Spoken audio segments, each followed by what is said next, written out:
Your husband is dead. Pack your bags and never come back. My gold digger Dill said it standing over my husband's coffin. I nodded, then signed the paper that made her and my useless son tenants in my house. I stood before the dark polished wood of my husband's coffin, my fingers trembling as the grief and shock waged war inside me. The church smelled of lilies and stale sorrow. People whispered condolences. A priest murmured prayers. But all I heard was the clack of my own heart breaking under the weight of his absence and the terrible words that followed. Ella stepped forward like a vulture. Arms crossed, lips curled into a sneer. Her voice rang out cold and sharp. Well, well. The old man's finally gone. And you? You're next. You're dead weight, Mother. A parasite we've tolerated for too long. Time slowed. My breath caught. The words landed like blows to my chest. Ricky, my only son, joined in, his voice tinged with impatience and disdain. Dad should have put you in a home years ago. You're just a relic with high blood pressure and hallucinations. They watched me, smug and cruel, as though waiting for an admission that I belonged behind bars or at the bottom of a grave beside my husband. Ella glided closer, her voice a clinical whisper. We'll say you've lost it. Dementia. And the house? Already taken care of thanks to Dad's revised will. I froze.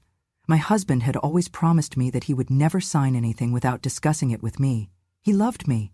We had built this home together. I had raised their son here. Now, with those 4 words, they casually erased my years of devotion and loyalty. Before I could gather myself, Ella's hand came crashing down on the handle of my suitcase. She flung it toward me like a piece of garbage. The metal clicks and rattling broke my heart as the suitcase tumbled to the carpet. Ella glared. Your husband is dead. Pack your dusty dresses and your old people meds. This house is mine now. I stood there, tears welling, the hushed gasps from mourners swelling around me. A priest cleared his throat at the altar. A mourner shifted in her pew. The air thickened with pain and disbelief.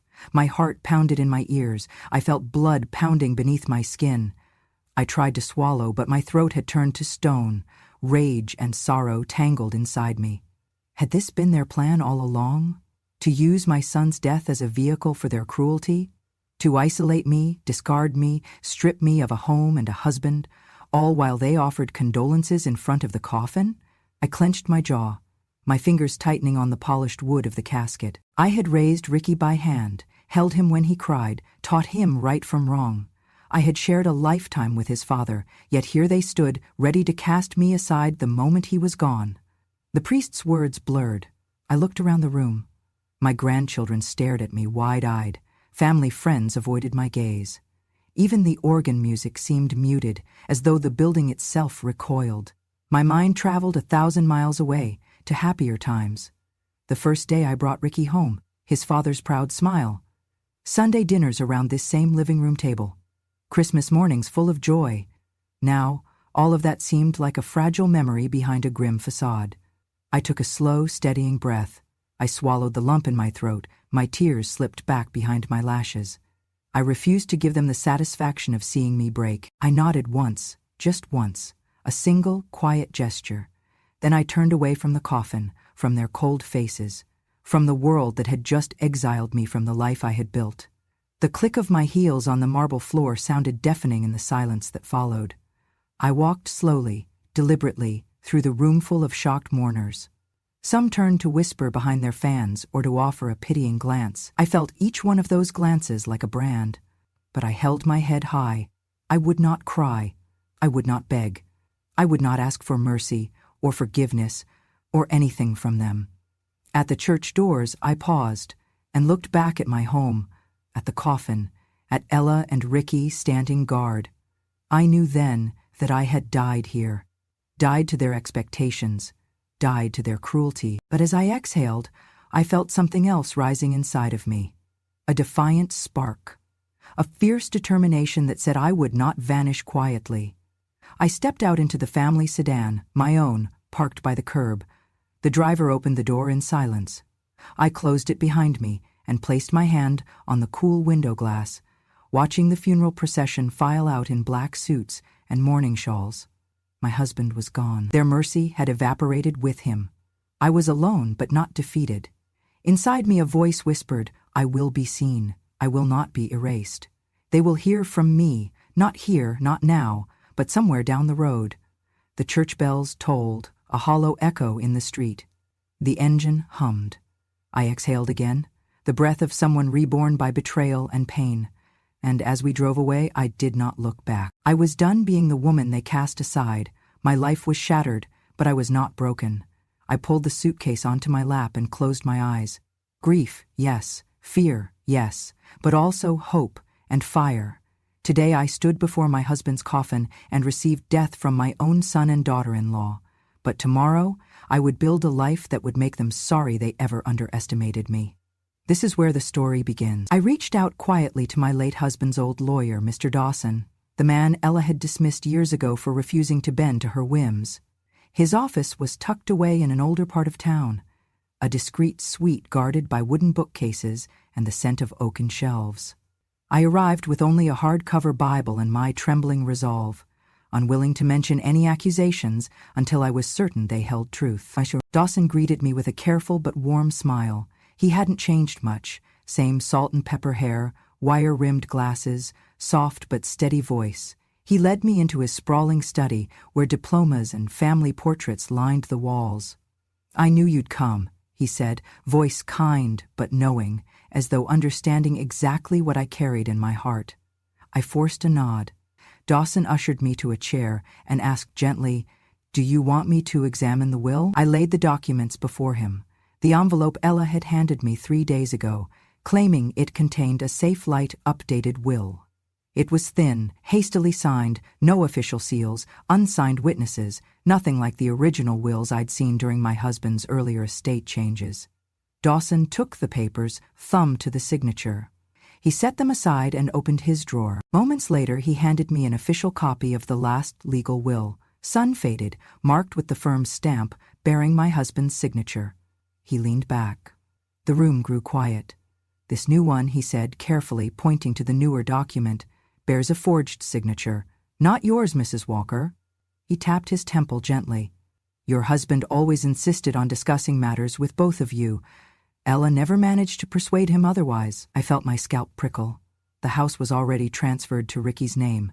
I'd seen the deed alone one afternoon after Ella had pointedly excluded me. Dawson continued, "They wanted this in place the moment your husband died."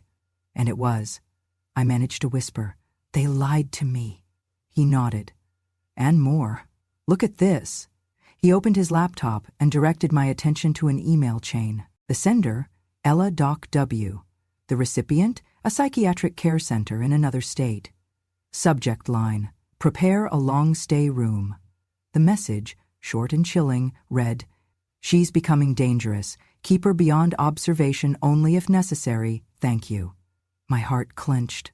I recognized the psych ward address. Ella had begun plans before my husband even cooled in his coffin. "And this is only the start," Dawson said. "I overheard, when I was leaving, the staff were conducting pre-admissions. She'd provided false statements that you're suffering from dementia, confusion, hallucinations. They've written up forms, signed sheets, it's all here." I folded, seeing them so blatantly erase me with paper and ease, winding their plan of institutionalization. My hands shook, my breath hitched, not for what they had done, but for what they assumed I would accept, that I would fall in line and disappear behind their legal curtain, like a ghost flitting through a world that no longer believed in me. I swallowed hard.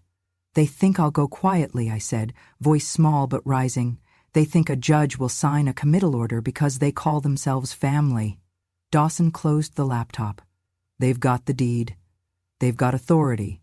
If they present these forms, a judge may sign if I don't act."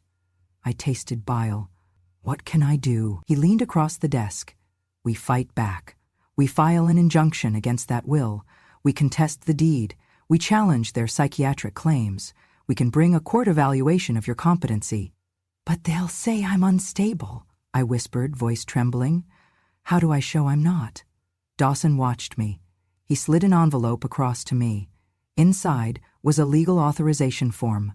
"We'll need your permission to subpoena emails, records, medical files." He hesitated, eyes steady. "And we'll need recordings if there's evidence of them plotting, confirming dementia, that you were coerced or that signatures were forged." I closed my hand over the envelope. Do you have proof? He asked gently. Yes, I managed. I have a camera I installed in the living room to keep an eye on Molly, our old cat, but it might have captured them. At that moment, relief and fear collided inside me. I'd forgotten that camera completely until now.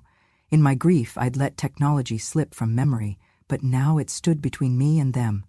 There's more, I said, voice steadying. Ella told me they planned to tuck me away. They laughed about me in the halls of my home. Dawson nodded. That will be critical. We can file all this. Emergency restraining order, stop the transfer of property, invalidate that will. I swallowed, nodding. No more hiding, no more silence. He stood and extended his arm. They made one mistake. They underestimated you. I gripped his arm, suddenly resolute. I could already feel the gears of their plan grinding. They believed I would break. They planned to drown me in paper, to cage me in a facility, to erase my name from my own home. They didn't count on one thing. I was done living on their terms. Dawson smiled, quietly proud. The court will need hard evidence. We'll need that video. The email, your testimony. We'll file first thing tomorrow morning. I exhaled. This was no longer about revenge. It was about survival, about claiming back my reality, my dignity, my home. They thought I'd be easy. They were about to meet a storm. I left his office clutching the evidence, mind racing. My phone buzzed with condolences and funeral messages, but I would answer none of them. Not yet. No one needed to know about the papers, the plots, the plan. The only person who needed to know was me. I was not done. Their trap had been set, but I was already stepping out of it. I remembered the small motion-activated camera perched atop the bookcase, its lens aimed at Molly's favorite sunlit nook. I had installed it months ago, not for any sinister reason, but simply to check on my aging Tabby when I was in the kitchen. In the grief-clouded days after my husband's funeral, I nearly forgot it until Mr. Dawson reminded me. Once home, I retrieved the little SD card, tucked beneath the device, and carried it to my study, placing it gently on the desk, as if it were a fragile heirloom. Gingerly, I slid the card into the reader. My heart pounded as I opened the files on my laptop.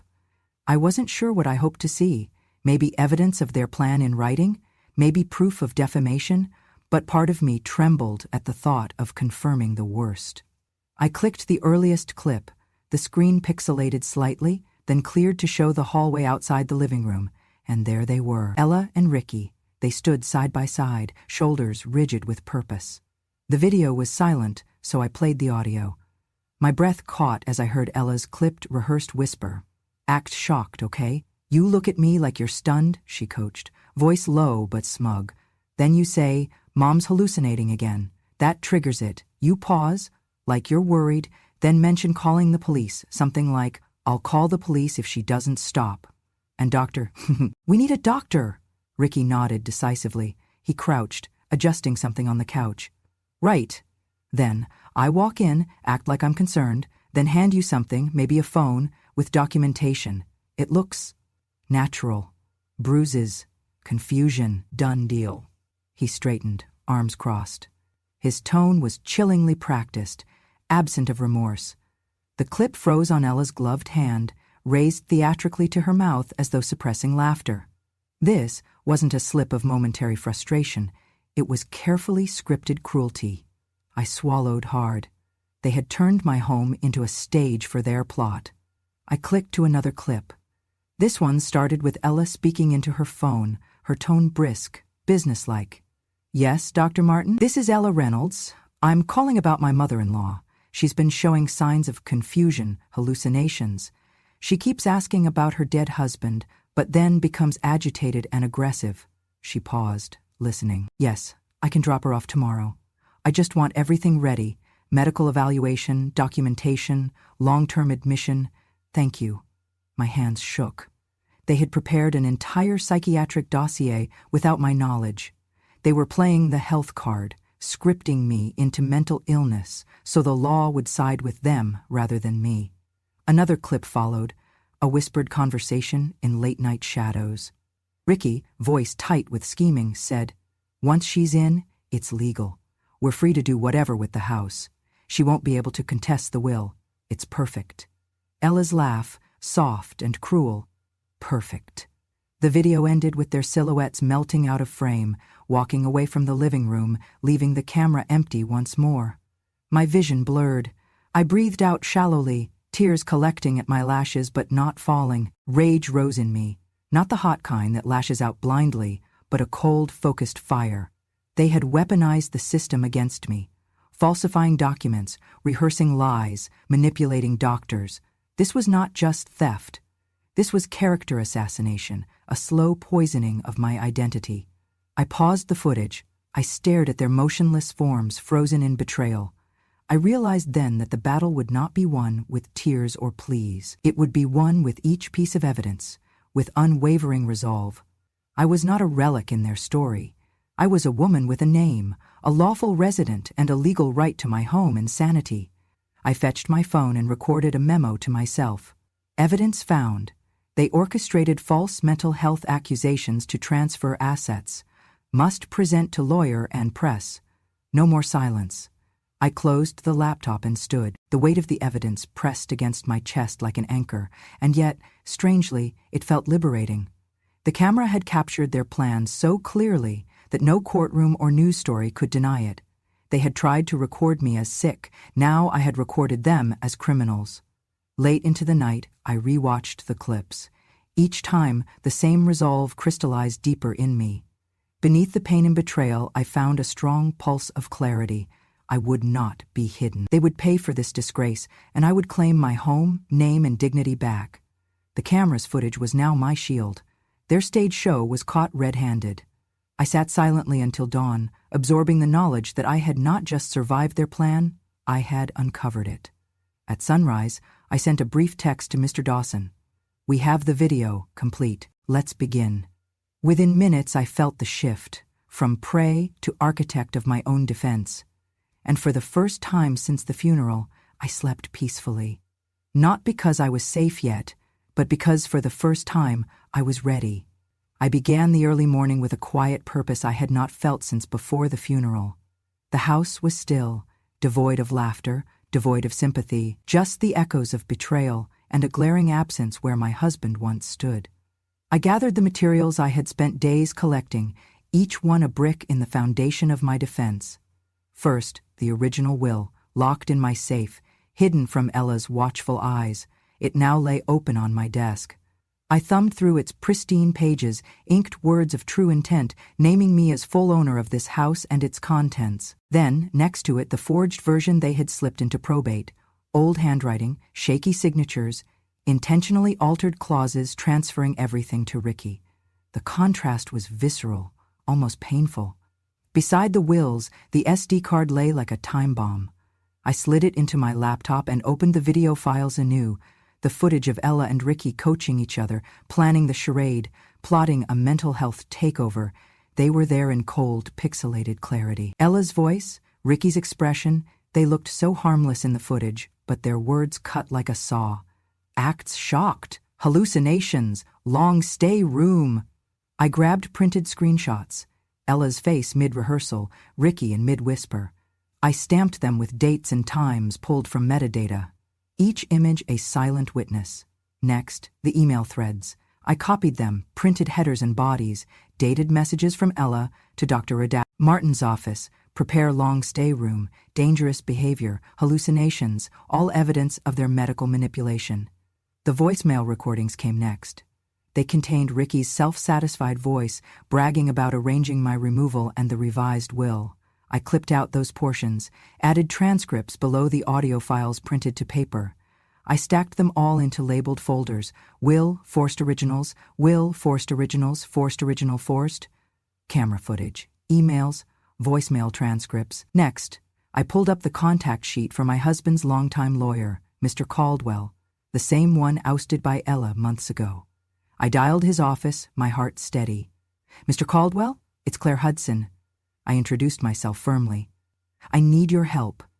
I have evidence of will forgery, conspiracy to commit elder abuse, and false psychiatric commitments.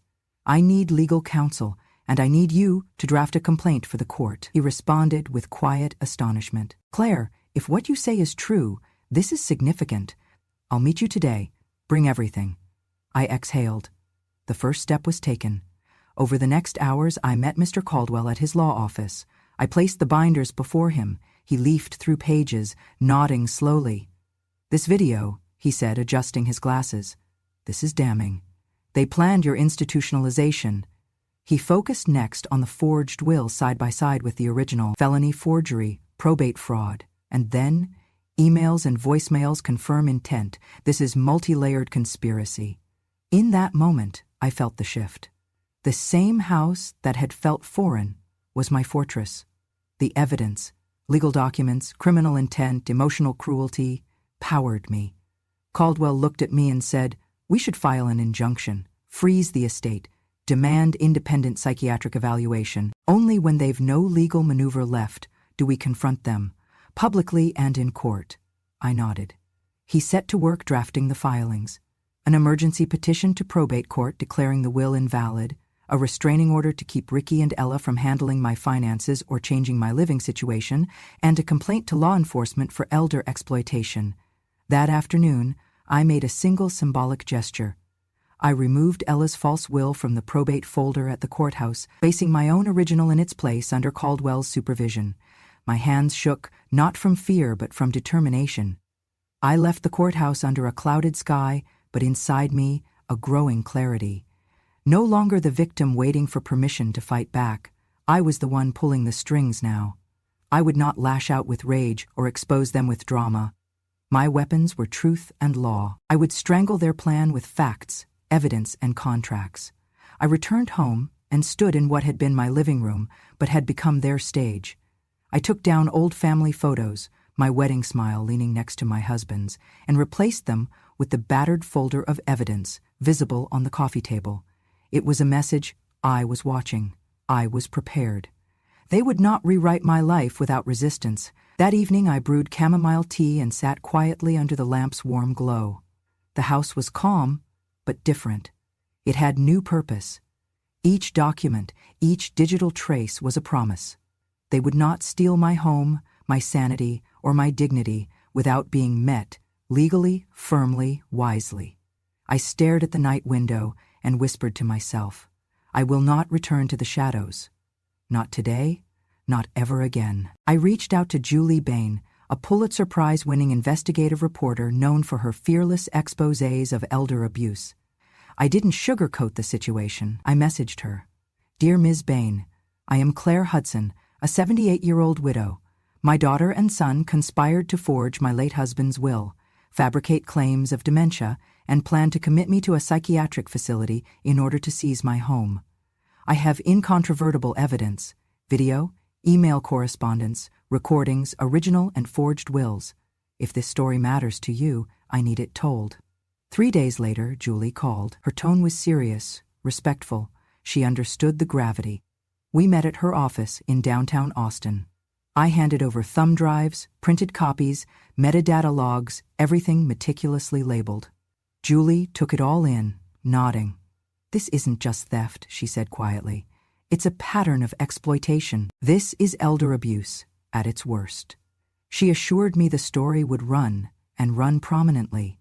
When the headline appeared on the New York Times website the next morning, I was sitting alone in my living room. The headline glowed on my laptop. "When Family Betrays, Texas Grandma Fights Back." The subheader read, "Elder Abuse, Legal Forgery, Conspiracy. Marie Hudson took a stand against her own daughter and son."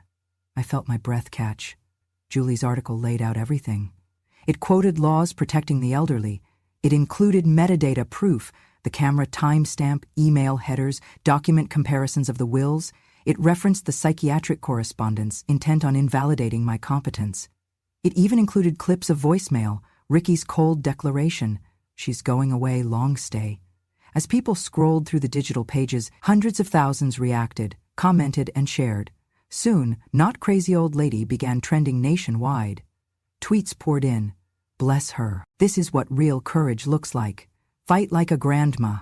My heart breaks that she had to go through this, but good for her for standing up." I gave my mom permission to install a camera after reading this "Not Crazy Old Lady." News outlets picked up the story. ABC, CBS, even CNN featured segments. Julie appeared on CBS this morning, softly stating, "This is about dignity, autonomy, and justice for elders." The flood of attention ricocheted through Austin's social circles. Friends who had once admired Ella began questioning how a loving family could descend into calculated abuse. Ricky's colleagues received calls. At his office, whispers circulated. "Did you see the NYT piece? He forged his own mother's will." The air turned cold for them. Ella found herself fielding uncomfortable messages from her charity board. Her image, once cultivated as compassionate and family-oriented, crumbled. A few close friends called, expressing confusion and shame. One offered support. Another said quietly, "I'm sorry this happened. Please let me know how to help." At home, the tension was palpable. They no longer dared speak openly. I, however, remained calm. I hosted a quiet afternoon tea with neighbors and a few friends, just us, seated around my kitchen table. Newspapers, both printed and digital, lay strewn across the linen. We sipped chamomile tea. We talked about healing, about boundaries, about justice. I told them gently, "This isn't about punishment. It's about protecting the next grandma." The online movement grew. I appeared on a small local talk show. I said, "They wanted to label me crazy so they could steal my rights, memories, my entire home, but I refused. I chose truth." The host nodded, wiping tears from her eyes. Messages arrived from strangers, invitations to speak at senior centers. Legal aid groups thanked me for highlighting systemic vulnerability. Meanwhile, social media pressure mounted. Protesters gathered outside Ricky and Ella's workplace, just a few signs, respectful but firm. Family, not theft. The hashtag #FightLikeAGrandma held steady. Advocacy groups cited my case when urging legislative bodies to strengthen laws against elder exploitation. In private, I felt steady. The storm outside reaffirmed that silence isn't protection, exposure is. I read each heartfelt message carefully. I replied to many, saying thank you for hearing me. I did not gloat when they tried to contact me. Instead, I focused on the future, for me and for others like me. As dusk fell over my porch, I sat nursing a cup of tea. The glow of the screen reflected headlines and messages, but in my heart there was quiet contentment. I had broken the silence. I had reclaimed my home. And I had opened the door for others, and in that moment, I understood. Victory is sweetest when shared. ChatGPT Denoy. I filed the formal complaint with the FBI and the Texas Attorney General's office the morning after the New York Times article ran. Inside that envelope was everything: original wills, video files, email logs, audio recordings, and sworn statements. I even included a copy of the published article to show how public awareness had already begun to shine a light on this case. Within days, the investigation began. An FBI agent called me, personally. She spoke with kindness, but her tone held gravity. "Mrs. Hudson, we take elder abuse very seriously. We will review all evidence and contact you with next steps." By the end of the week, federal legal teams and state prosecutors were combing through the materials. The wheels of justice turned quickly. Investigators confirmed. The revised will, supposedly signed by my husband 6 months before he died, had a forgery expert's mark. The handwriting did not match known signatures. The email to the psychiatric facility requesting a long-stay room with details about my mental decline had been sent from an email server traced directly to the house's Wi-Fi network. Metadata from that email matched the same IP addresses on Ricky's devices. The video from my hidden camera showed Ella instructing Ricky to act surprised, say she's hallucinating. Statements were corroborated by witnesses who had overheard fragments of the plot. Documents showed that shortly after my husband's funeral, Ella had changed his life insurance beneficiary from me to herself and Ricky, raising red flags that financial gain had motivated the forgery and plan. 7 federal charges were quickly filed: elder financial exploitation, forgery, and falsifying a will, conspiracy to commit unlawful confinement, attempted undue influence, fraud against a vulnerable adult, insurance fraud, submission of false documents to an institution. A court hearing was scheduled within 2 weeks. Ella and Ricky were both arrested and placed under house arrest, with strict no-contact orders. Bail was denied due to the severity of the charges and the perceived risk of flight or intimidation. Word spread fast. Neighbors watched as a yellow police tape briefly went up around their home. Later, state agents removed dozens of files, Gatto files, printouts, flash drives, all evidence of their scheme. We learned that the psychiatric facility had been called off at the last minute, thanks to a judge's emergency review based on the email evidence. The community reacted with a mixture of shock and relief. Media vans lined the street outside my house again, not to shame me, but to comfort the other side of the story. Headlines read, "Elder abuse charges filed, Texas mother-in-law fights back." Support groups for elderly victims began to reach out, offering resources and inviting me to speak. In private, I felt that surge of validation. The law had sided with truth, the world had held its breath, and justice was answering. Each evening, I sat on my porch with a book and a cup of tea, listening to the distant hum of news vans retracting their cables. Knowing the legal system had acted, and that Ella and Ricky were legally powerless to reach me, made the air feel lighter, for the first time since the funeral. I slept peacefully, with a certainty that I had earned through documented evidence and moral clarity, and I realized demolishing their power wasn't enough. Building a life of dignity afterward would be the real victory. I sat in the courtroom gallery, the polished wood panels and fluorescent lights pressing in on me like the weight of every wrong I had carried. Across the aisle, Ricky and Ella sat side by side, her face strained, his stiff with discomfort, as if they believed the courthouse was a stage for their next performance. The prosecutor began by introducing the evidence one by one. First, the grainy footage from my hidden camera, showing Ella coaching Ricky, whispering the words, "Act shocked, say she's hallucinating again, call the doctor afterwards." The courtroom fell silent as the video played, Ella's lips barely moving, Ricky's head nodding in agreement. The clip ended with their practiced expressions, empty, cold. During the prosecution's argument, my attorney presented more than just emotional appeal. He anchored our case in law. He cited the Texas Elder Financial Protection Act and key provisions of the Uniform Probate Code, outlining how Ricky and Ella's actions met every threshold of criminal elder abuse, forgery, and unlawful confinement. "This is not merely a case of inheritance gone wrong," he stated firmly to the jury. "This is systemic, coordinated exploitation of a vulnerable adult. Every email, every altered document, every false medical claim meets the statute's definition of felony fraud and coercion." Then came the emails. Official-looking requests sent to a psychiatric center on hospital letterhead. "Prepare long-stay room for an elderly female patient displaying dangerous delusions. Dr. Franklin will assess." The sender's address traced back to their home network. The presiding judge furrowed her brow, noting the audacity.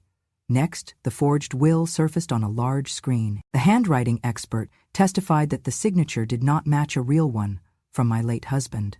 The will's revisions transferred ownership of the house to Ricky alone and included a clause stating, "Mother is mentally incompetent," as justification. The most damning moment arrived when the prosecutor played Ricky's recorded phone call, in which he said, "We just need her out of the way, in a ward so she's easy to manage.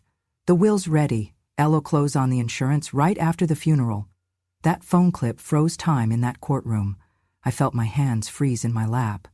Ella squeezed Ricky's knee, her lips quivering, not with regret, but fear of what was being revealed to the jury and the public. When the prosecutor invited me to take the stand, I rose slowly. My legs trembled, but my voice did not. "I trusted them," I told the court. "I believed family. I didn't question when they told me that Dad revised the will or when they discussed a care facility. But when the camera showed me they were rehearsing lies, I knew I had to act." I presented the original will, carefully kept in a safety deposit box, and the contract they'd drafted for a fake care facility. I spoke quietly but firmly. "I am not mentally incompetent. I am not a commodity." One by one, witnesses were called. The pastor who had attended my husband's funeral confirmed they had no knowledge of any revised will. The psychiatric doctor confirmed that no appointment, no referral had been made, until Ella tried to backtrack. Even the journalist who had published the exposé testified on how the evidence from the audio, camera, and emails lined up together, proving intent. Then came the turning point. Ricky himself was called in for questioning. The defense counsel pleaded with him, but the prosecutor asked, "Ricky, Did you plan to declare your mother incompetent to control the house and finances? Ricky hesitated. His face reddened. The courtroom leaned in. He swallowed. Yes, he said, voice low. We thought this was the only way. But I didn't think it would look so bad. The judge paused. Read it back, the prosecutor said, and Ricky repeated it. Read the part about conspiracy. The judge nodded. Mr. Ricky Thompson, you are under oath and bound by the truth. Ricky's shake-filled confession sealed what the court already suspected. Cold, premeditated attempt to strip me of my rights and my home. Ella took the stand next. Her voice quavered.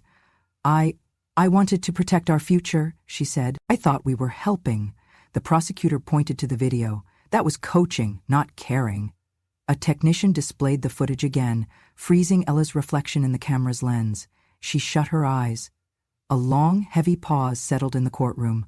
The jury deliberated for 4 hours. I sat straight-backed the entire time. I remembered the pain, the insults at the funeral, the sharp words that said I was next to die, that I was crazy, that the house was already theirs. I remembered the camera recording the plot. I remembered my own trembling hands, turning my hidden evidence into justice. They returned. The foreman stood, cleared his throat.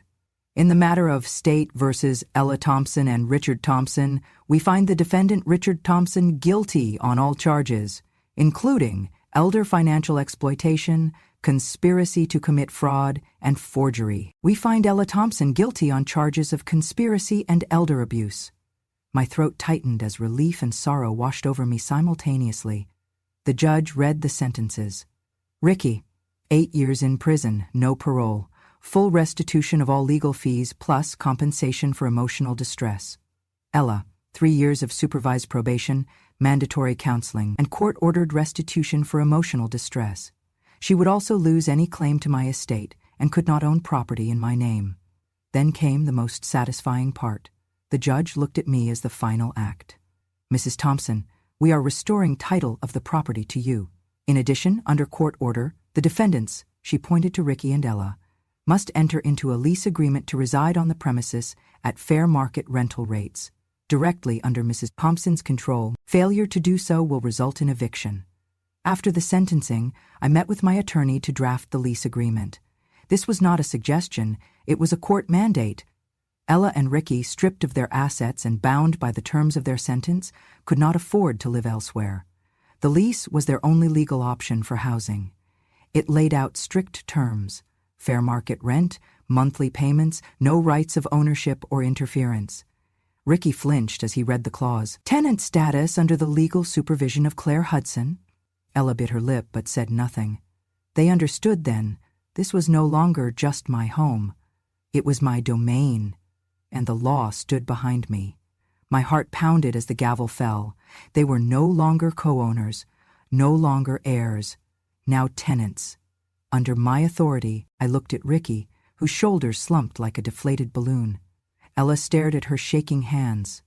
I felt the collective exhale of everyone in that courtroom, as justice had not only been served, but cemented with legal finality. After court, I walked outside into the sunlight. Press and cameras jostled for position. I adjusted my coat, inhaled deeply, and answered a few questions with composure. I don't celebrate ruin, I celebrate truth. This house is my legacy. I'm glad they're tenants now, because no one betrays me and stays for free.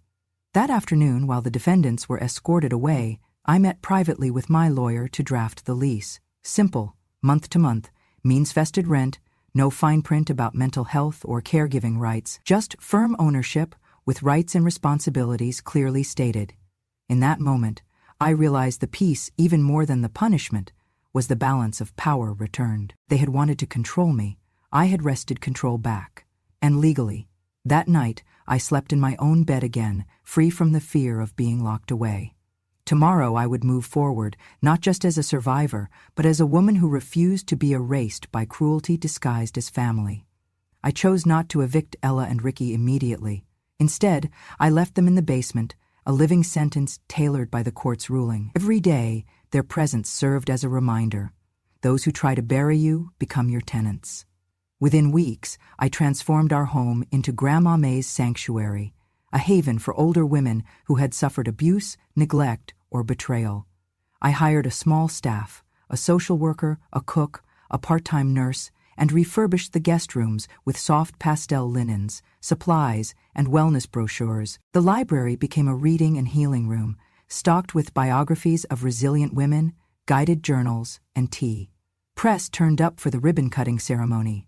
Reporters placed microphones near a brass plaque above the front door, carved with a message that whispered of recovery: "No one steals your dignity, if you're brave enough to reclaim it."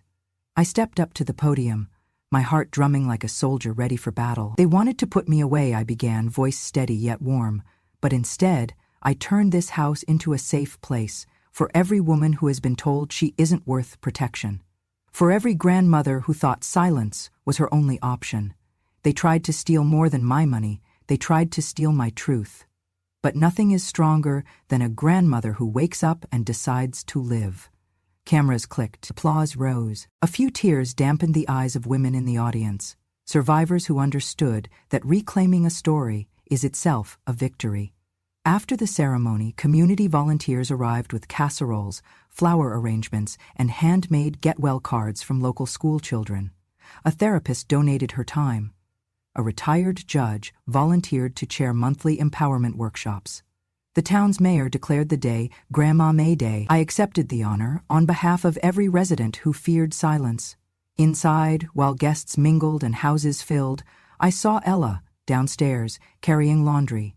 Ricky had taken up minor repairs, painting cabinet doors, mowing lawns. They were no longer masters of the house, but servants within its walls. Their presence did not anger me, it amused me. This was their sentence: to serve truth beneath the roof they once meant to seize. Each morning, I woke in my bedroom overlooking the sanctuary's garden. Ferns and lavender brushed my windowsill. A wind chime above the porch stirred in the sun. I put on a cardigan and stepped out to water the rose bushes planted in memory of my late husband, roses I had planted the week after Ricky and Ella fell silent in court. "Morning, Ms. May," called Mrs. Jenkins, a soft-spoken widow in her mid-70s. She extended a seedling she had grown. "For your garden." "Thank you," I said, taking it gently. "It's beautiful and welcome." I spent the morning guiding a small class of women through a gratitude exercise, naming something each day they still cherish. Their voices trembled and then steadied like dawn itself. By afternoon, I would walk downstairs through the renovated hall, past portraits of strong women who had shaped my life, my mother teaching Sunday school, my sister cheering me at graduation, my husband's smiling face beside mine. Ricky would look up from the broken railing he was fixing, offer a stiff nod. Ella would hold a tray of lemonade. Neither dared lock eyes too long. It was their silent restitution. One evening I invited them upstairs. We sat in the kitchen early, the air warm with the smell of stewed apples and baked bread. Without ceremony, I asked Ricky to pass the cinnamon rolls. Ella poured tea. The sound of clinking china felt surprisingly gentle. Ricky cleared his throat. I want to apologize." Ella followed, voice soft. "And I'm sorry too.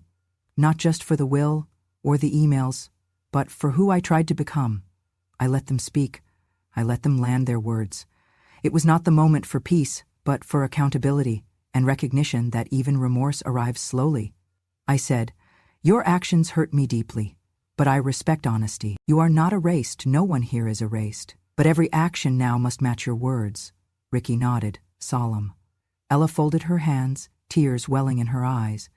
In the weeks that followed, they took part in community service at the sanctuary, collecting donations, gardening, helping older guests feel at home. They worked quietly, showing that restitution isn't measured in words, but in consistent respect. The house grew busier. Lunches were shared in the bright dining room.